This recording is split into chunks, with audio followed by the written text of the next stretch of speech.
أعوذ بالله من الشيطان الرجيم. بسم الله الرحمن الرحيم. وإذ استسقى موسى لقومه فقل اضرب بعصاك الحجر فانفجرت منه 12 عينا قد علم كل أناس مشربهم كلوا واشربوا من رزق الله ولا تعثوا في الأرض مفسدين. وإذ قلتم يا موسى لن نصبر على طعام واحد فادع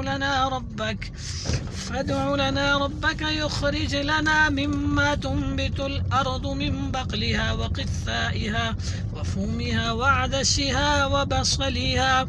قال أتستبدلون الذي هو أدنى بالذي هو خير اهبطوا مصرا فإن لكم ما سألتم وضربت عليهم الذلة والمسكنة وباءوا بغضب من الله ذلك بأنهم كانوا يكفرون بآيات الله ويقتلون النبيين بغير الحق ذلك بما عصوا وكانوا يعتدون.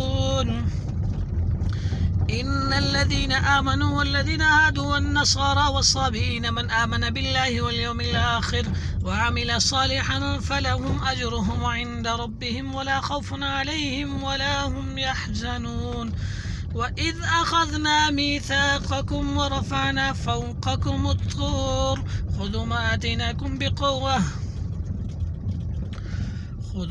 آتيناكم بقوة واذكروا ما فيه لعلكم تتقون ثم توليتم من بعد ذلك فلولا فضل الله عليكم ورحمته لكنتم من الخاسرين. ولقد علمتم الذين اعتدوا منكم في السبت فقلنا لهم كونوا قردة خاسئين فجعلناها نكالا لما بين يديها وما خلفها وموعظة للمتقين. وإذ قال موسى لقومه إن الله يأمركم أن تذبحوا بقرة قالوا أتتخذنا هزوا قال أعوذ بالله أن أكون من الجاهلين.